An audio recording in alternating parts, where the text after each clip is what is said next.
Bismillahirrahmanirrahim. Assalamu alaykum, hörmətli televizor görüşlər. Gündəlik istiqlal xəbərlərimizi görüşünlərni qızğın qarşılamız. Mən Abdullah Yalğun. Proqramımızda vətənimiz Şərq Türkistan və dünya gün tərtibində buluyatqan mühim xəbərlərni huzurunuzğa sunuşdurışımız. Amma bugün Uluq Rozi Heyti münasibəti bilan bütün dünyadakı xalqımızın mübarək Rozi Heytini istiqlal ailesi buluş sübtimiz bilan chin qalbimizdan təbriklaymiz. Rabbim Ramazan ayı boyu qılğan barlıq ibadətlərini dərgahida qəbul qılsın. Şundaqla bu güzel bayramni, heytni xushal xuramlıq, salamatlik içində ötküzüşünlərə müyəssər qılsın. Əlbəttə bu mübarək minutlarda vətənimizdə Xitay təcavüzçülərinin əşəddi zulmü içində heyt xuşallıqdan məhrum bolğan xalqimizni unutamaymiz. Rabbimning xalqimizni bu zulmdan eng tez sürətdə qutuldurishiga ishonchimiz kamil və biz buning uchun harakat qilamiz. Qanamsa xabarlarimizning tafsiloti uchun diqqatinglar ekranimizda bo'lsin.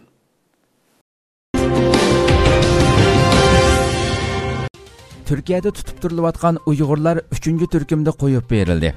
Ma'lum sabablar bilan Türkiye Köçmenler İdaresi tarafından tutup turulayotgan Uyg'urlar 3-turkumda qo'yib berildi. Xalqaro Sharq Turkiston Tashkilotlar birligi raisi Hidoyatullo O'g'izxon Rozi Heyt harpisida Türkiye Köçmenler İdaresi rahbarlari bilan ko'rishish orqali vaqtliq tutup turulayotgan Uyg'urlarning Rozi Heytni oilasi bilan birga o'tkazishini talab qilib iltimos sungan. Natijada 3-turkumda yana bir qism Uyg'urlar qo'yib berilgan. Bu haqda ziyoratimizni qabul qilgan Hidoyatullo O'g'izxon Sharq Turkistonda normal yashash imkoniyati bo'lmay hijrat qilgan Uyg'urlarning muhojiratdimi Rozi Heyt kunlarida oilasi bilan jam bo'lolmasa barliq xalqimizning ko'ngli yerim bo'lganligini, bu sababdan Ko'chmanlar idorasi rahbarlari bilan ko'rishib, iltimos qilish natijasida tutib turilayotgan bir qism Uyg'urlarning 3-turkumda yana qo'yib berilganligini o'zi biladigan yoki ota-ona urug' tuqqanlari jamiyatga ma'lum qilgan Ko'chmanlar idorasi tarafidan tutib turilayotgan Uyg'urlarning tutib turish markazlarida qolmaganligini bildirdi. Türkiye baş elchisi Uyg'urlarni qaytarish masalasiga inkos qaytardi. Türkiye'nin Amerika'da turishliq baş elchisi Sardar Qilich tunugun Amerikalik 2 palata a'zosining Türkiye'nin Uyg'urlarni Xitoyga qaytarib berishga hamkorlashganligi haqidagi ayblashiga qarata inkos qaytardi. Amerika xabar tori Axios bundan bir necha kun burun e'lon qilgan xabarida Xitoyning Turkiyadan Anvar Turdi ismli Uyg'urni qaytarishni talab qilganligi, uning Turkiya jinoiy ishlar mahkamasiga topshirilganligi, sotning bu da'voga qarab chiqayotganligi bildirilgan. Amerika Tashqi ishlar komiteti raisi Kengash palata a'zosi Jim Risch 20 may Twitterda bu xabarni tarqatib, Türkiye'nin Uyg'urlarning insoniy huquqlarini dafsanda qilishda Xitoyga hamdamda bo'lishi numus qilarliq ish. Davlatlar Xitoy kompartiyasidan qochib chiqqan Uyg'urlar va boshqa oz sonliq millatlarni jazolamasligi va qaytarib o'tmasligi kerak deb yozgan. Türkiye'nin Amerikada turishliq bosh elchisi Sardar Qilich 22 may Twitterda palata a'zosi Jim Rischga yozgan maktubini ham baharlab, Türkiye'ni ayblashlarga qarata noroziligini bildirdi. U so'zida Türkiye'nin Uyg'urlarni Xitoyga qaytarishga hamkorlashganligi haqidagi xabarlarning to'qilma ekanligini, amaliyotga uyg'un emasligini qayd qilgan. U maktubida yana tarixiy faktlar va amaliyot shuni ko'rsatib berudiki, biz Uyg'ur turklari bilan til, e'tiqod va kultur jihatdan o'rtoqlikka ega. Ularning xotirjam yashashi Turkiya uchun muhim masala hisoblanadi deganlarni bildirgan. Ma'lum bo'lishicha, Xitoy doiralari Turkiyada yashayotgan Anvar Turdiga Daeshga aloqador to'r bekat qurgan terrorlik tashkilotiga qaytilgan deb tuhmat chaplagan bo'lib, Anvar Turdi bularning butunlay o'ydirma ekanligini bildirgan.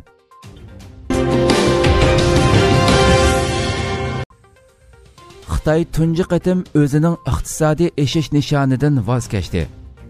Xitoy rejimi o'zining 40 yillik iqtisodiy taraqqiyot tarixida tunji qatim o'zining iqtisodiy eshish nishoni belgilashdan voz kechganligini e'lon qildi. Xitoy bosh ministri Li Keqiang 22 may kuni Xitoy qurultiyining mamlakatlik yig'inida dokument berib, 2020-yili iqtisodiy taraqqiyotning eshish nishonini belgilamaydiganligini jakarladi. Janubiy Xitoy Sahar pochtasi gazining xabar qilishicha, Xitoy iqtisodi Wuhan'da portlagan Xitoy virusi yuqumining besimida bu yilning dastlabki choragida 6.8% tövaldigan. Xitoy rejimi bu yillik iqtisodiy eshish nisbatini belgilamagan bo'lsa-mu, lekin u yanada harbiy xomchotini 6.6%, bexatarlik xomchotini 5.6% ko'paytgan. Bunun bilan Xitoyning bu yillik harbiy xomchoti 1 trillion 260 milliard yuanga chiqqan. Li Keqiangning ta'kidlashicha, Xitoy rejimi bu yil Xitoy virusi yuqumi, savdo iqtisodining chekinishi, ishsizlik qatorliq omillar sababli 1 trillion yuanlik alohida zayom tarqatdi ekan. U dokladida biz yer shari xarakterlik yuqum, savdo iqtisodidagi zo'r aniqsizlik tufayli konkret ichki ishlab chiqarish umumiy qimmati nishonini bekitmadik.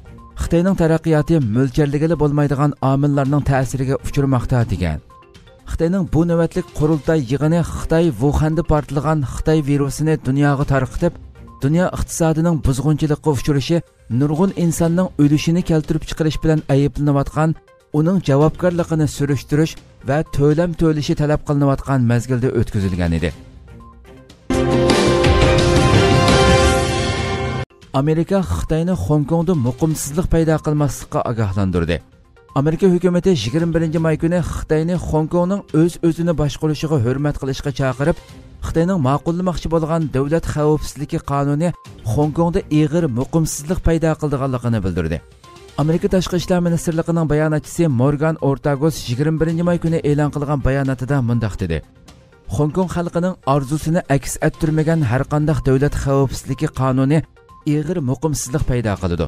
Shundaqla Amerika va xalqaro jamoatning kuchlik ayblashiga uchraydi. Morgan Ortagus xonimning ta'kidlashicha, Xitoyning bayonoti va uning qonun loyihasi Xitoyning 1997-yili Hong Kongni o'tkazib olganda bergan va'dalariga xilof ekan. Ortagus xonim Xitoy rejimini 1984-yili imzolangan Angliya Xitoy qo'shma axborotida ustiga olgan majburiyatlarga amal qilishga, Hong Kong xalqining o'z-o'zini boshqarish orzusi, kishilik huquqiy va demokratik haqlariga hurmat qilishga chaqirdi. 21 may kuni yana Prezident Trump Amerikaning bu qonunga kuchlik inkos qaytarganligini bildirgan. U muxbirlarning bu vaqtdagi savollariga javob berib, "Men uning qanday qonun ekanligini bilmayman. Hech kim uni ko'rib boqmadi. Agar u ma'qullansa, biz uningga intayin kuchlik inkos qaytaramiz" degan. Navbatda mazkur qonun loyihasi Uyg'ur, Tibet va boshqa kishilik huquq tashkilotlarining qattiq qarshiligiga uchragan bo'lib, Dunyo Uyg'ur qurultiyi 22 may kuni bayonot e'lon qilib, Hong Kong xalqining avtonomiya, kishilik huquq va erkinligining ularning ko'z oldida buzg'unchilikqa uchrayotganligi, agar tadbir e'linmasa, Hong Kongning Sharqi Turkiston va Tibet bilan o'xshash oqibatga qoldiganligini bildirgan.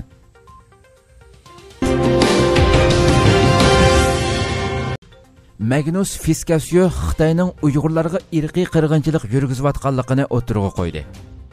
Amerikadagi Xitoy ishlari tadqiqotchisi Magnus Fiskasio Pan-Op'da e'lon qilgan madaniyat qirg'inchiligi haqidagi maqolasida Xitoyning Uyg'urlarga yurgizayotgani faqat madaniyat qirg'inchiligi bo'lib qolmasdan, balki shakli o'zgargan irqiy qirg'inchilik ekanligini o'tirg'a qo'ydi. Magnus apandi maqolasida Xitoyning yerlik millatlarning mavjudligini e'tirof qilish siyosatini cho'rib tashlab, faqatli Xitoylarni asos qilgan atalmish Junxo millati shakllantirishga kuchayotganligini ta'kidlagan. U so'zida Xitoy amaldorlari, tadqiqotchilari va hukumat maslahatchilari yillardan beri Xitoyda atalmish osonliq millat bo'lmaslik, ularning yo'qotilishi kerakligi haqida hukumatga maslahat berib kelgan edi. Yo'qotib etish deganlik ularning hammasini etib etish deganlik emas, balki ularni majburiy xitoylashtirish, ya'ni ularning ilgariki Xitoy e'tirof qilgan milliy kimligini yo'qotib, birlik Xitoy millatiga aylantirishdir dedi.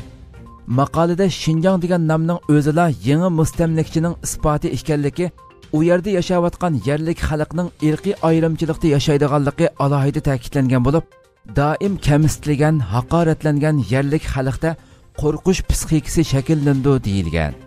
Sharq Turkistonda yurgizilayotgan siyosatlar ustida tekshirish xarakterlik muhim maqolalarni e'lon qilib kelayotgan amerikalik antropologiya tadqiqotchisi Darren Baylermo o'xshash fikrda bo'lib, Xitoyning siyosatini irqiy qirg'inchilik deb atadi. U so'zida Xitoyning navbatda Uyg'urlarga yurgizayotgan madaniyat qirg'inchiligi siyosati oddiy bir milliy assimilyatsiya jarayoni bo'lmasdan, balki rasmiy irqiy qirg'inchilikdir. Bu Uyg'ur jamiyatining qurilmasini buzish orqali millatning madaniyatini, milliy engini yo'q qilishni maqsad qiladi deganlarni bildirdi. Magnus apandi Janva ahdnomasiga asoslanganda Xitoyning Uyg'urlarga yurgizayotgan siyosati irqiy qirg'inchilik ekanligini ta'kidlab mundaq dedi: "Biz Xitoyning siyosatining irqiy qirg'inchilik ekanligini xalqaroga bildirishimiz kerak. Uyg'urlarning navbatdagi vaziyati Janva ahdnomasida deyilgan moddalarning hammasiga tushidi. Masalan, bir millatning bolalarini majburiy usulda boshqa bir millatga o'tkazib berish dal hozir Sharq Turkistonda yuz beryapti. Ota-onalarni lagerga solash, bolalarni atalmış Darul Tamga elib ketishni Ceneva ahdinomasi deyilgan irqiy qirg'inchilikqa oid moddaga tatbiqlashga bo'ladi. Birlashgan Millatlar Tashkiloti 1948-yili 12-oyda ma'qullagan irqiy qirg'inchilikqa qarshi turish ahdinomasi 1951-yili 1-oydan boshlab rasmiy yo'l qo'yilgan. Ahdinomada milliy yoki etnik to'pluq, irqiy yoki diniy guruhlarni butunlay yoki qisman yo'qotishni maqsad qilgan tövandagi qilmishlardan qaysi biri yuz bergan bo'lsa, bu irqiy qirg'inchilik kategoriyasiga kiradi deb aniqlama berilgan. Birinchi, ma'lum bir to'pluqqa mansub kishilarni o'ldirish. Ikkinchi, ma'lum to'pluqqa umumyuzlik va ig'ir darajada jismoniy ham ruhiy jihatdan ziyon yetkazish. Üçüncü, ma'lum bir to'pluqning ijtimoiy qurilmasini qasddan buzib tashlash orqali ularning hayotini vayron qilish. To'rtinchi, ma'lum to'pluqqa qarata tug'utning oldini olishni maqsad qilgan tadbirlarni qo'llanish. Beshinchi, ma'lum bir to'pluqdagi bolalarni beqishni va tarbiyalashni boshqa bir to'pluqdagi kishilarga majburiy o'tkazib berish. Trump uchuq samolar kelishimidan chekindiganligini bildirdi. Amerika Qo'shma Shtatlari prezidenti Donald Trump Rossiya mas'uliyatlarini ado qilganga qadar uchuq samolar kelishimidan chekindiganliklarini aytdi. Trump Oqsaroy qo'rosida bu haqda e'lon qilgan bayonotida mundaq dedi: "Bizning uchuq samolar kelishimidan chekindiganligimiz rost. Rossiya bilan bo'lgan munosabatlarimiz nihoyat yaxshi, lekin Rossiya bu kelishimga rioya qilmayotdi. Shunga Rossiya mas'uliyatlarini ado qilganga qadar bu kelishimdan chekinamiz. Shuni alohida ta'kidlab o'tamanki, yangi bir kelishim tuzish yoki bu kelishim doirasida qaytadan bir yerga jam bo'lish nihoyat yaxshi fursatdir. Rossiya bilan Amerika Qo'shma Shtatlari harbiy faoliyatlarda ochiq yo'riq bo'lishini tashviq qilish, qurol-yarog'larni kontrol qilish va boshqa kelishimlarni ko'zishni qo'laylashtirish maqsadida qurolsiz charlash aeroplanlarining uchishiga ruxsat qiladigan uchuq samolar kelishimini imzolagan 34 davlat qatoridan o'rin olmoqda. Yevropa bexatarlik va hamkorlik tashkilotining 1992-yili imzolangan o'z rayonida ishonch turg'uzish va bexatarlikni qo'g'dashni nishon qiladigan uchuq samolar kelishimini qabul qilgan davlatlar qatoridan Turkiya ham o'rin oladi. Rossiya bo'lsa Amerika Qo'shma Shtatlarining uchuq samolar kelishimidan chekindiganligiga doir bayonotiga javob qaytardi. Rossiya Tashqi ishlar ministrligi bayonotchisi Mariya Zaharova davlat televiziyasi Rossiya 2 kanaliga bergan bayonotida mundaq dedi: Amerika Qo'shma Shtatlarining uchuq samolar kelishimidan chekindiganligiga doir uqtirishi yoki bayonoti diplomatik kanallarning vositasi orqali Rossiya tarafga yetkazilgani yo'q. Darvaqa Rossiya o'zining pozitsiyasini shakllantirish uchun Amerika Qo'shma Shtatlarining bu vaqtdagi maydonini aniq bekitishini kutmoqda. Rossiya muavin tashqi ishlar ministri Aleksandr Groshko Rossiyaning TASS agentligiga bergan bayonotida mundaq dedi: Amerika Qo'shma Shtatlarining bu kelishimdan chekinishi Yevropaning muqimligi va harbiy bexatarligiga qarata yangi bir zarba bo'ladi. Rossiya Tashqi ishlar ministrligi qurol-yarog'larni kontrol qilish boshqarmasining boshlig'i Vladimir Yermakov bo'lsa, Amerika Qo'shma Shtatlari kelishimdan chekingan taqdirda bir planlarning borligini bildirdi. Amerika Xitoy virusi vaksinasi uchun 1.2 milliard dollar chiqim qiladi. Amerika Qo'shma Shtatlari hukumatı oktyabr oyida tayyor bo'lganligi bildirilgan Xitoy virusi vaksinasi uchun Markaziy Angliyadagi dori shirkati AstraZeneca PLC'ga 1.2 milliard dollar berdi. Amerika taratqullarining xabar qilishicha, Oxford universiteti Xitoy virusi vaksinasini ishlab chiqaradigan va tarqatadigan dori shirkati AstraZeneca PLC Amerika hukumati bilan kelishim tuzgan bo'lib, kelishim doirasida Amerikaning bu shirkatga 1 milliard 200 million dollar to'lashi va buning badaliga vaksina siniqining oldi bilan Amerikadagi 30 ming odamda elib berilishi, ishlab chiqarish miqdorining kam deganda 300 millionga yetkazilishi qarorlashtirilgan. Oxford universitetining birdan ko'p vaksina modeli bor bo'lib, navbatdagi kishilarda sinov qilinmoqda ekan. Agar unumli bo'lsa, tunji vaksina kuzda tayyor bo'ladi ekan. Amerika Qo'shma Shtatlari xalqaro dori yasash shirkatlari Moderna va Johnson bilan 939 million dollarlik kelishim tuzish orqali tunji qatim Xitoy virusi vaksinasi bilan ta'minlangan davlat bo'lishni nishon qilmoqda ekan. Ko'kay jamiyati hetliq sovg'a tarqatdi. Sharq Turkiston Ko'kay insoniy yordam jamiyati Ro'za hayit munosabati bilan Turkiyada yashayotgan Uyg'urlarga hetliq sovg'a tarqatdi. Jamiyat qurilgan qisqa vaqt ichida xalqaro jamiyatdagi bir necha insoniy yordam jamiyati va vaqflar bilan hamkorlashib, muhojiratda yashayotgan xalqimizning har jihatdagi ehtiyojini qamdash uchun xolisona xizmat qilib keldi. Bo'libmi kishilar Xitoy virusi yuqumi sababli sirtqi chiqishdan ehtiyot qilayotgan paytda, jumladan Ramazon mezgildimi jamiyat boshqarish hay'atidagi xodimlar maxsus fidoi tashkillab, uyida qapsilib qolgan xalqimizga naqd pul va har xil yemakliklarni oilalarigacha yetkazib berdi. Jamiyat yetib kelish oldidagi muborak ro'za hayitini tabriklash munosabati bilan 20 may hayitlik sovg'a sifatida ehtiyojli kishilarga 500 jup oyoq tarqatdi. Jamiyat yana 21 may Fransiyada faoliyat qilayotgan Amonat jamiyati bilan hamkorlashib, ehtiyojli Sharq Turkiston xalqiga hayitlik sovg'a sifatida 94 ming lira naqd pul va 300 yeshik yemaklik tarqatdi. Buning ichidagi 100 yeshik yemaklikka 2 kilogramdan go'sht qo'shib tarqatdi. Bulardan sirt yana 250 oilaga har biri 500 lira qimmatida bo'lgan jami 125 ming liralik de facto kiyim-kechak setib olish kartasi tarqatib berdi.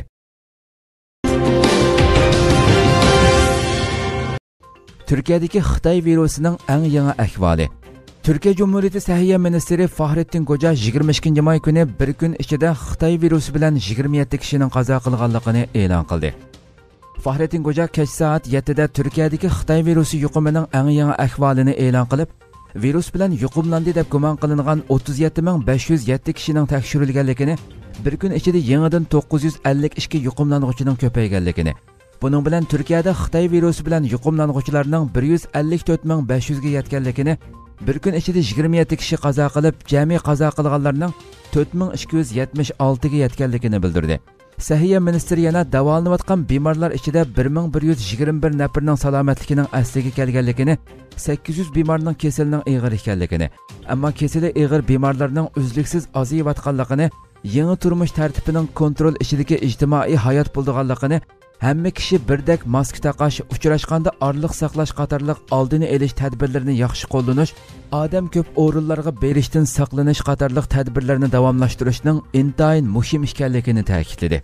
Yana bir tarafdan tunugun kech soat 12 dan e'tiboran butun Turkiyada 4 kunlik ko'chaga chiqish cheklamasi ijro qilinishga boshladi.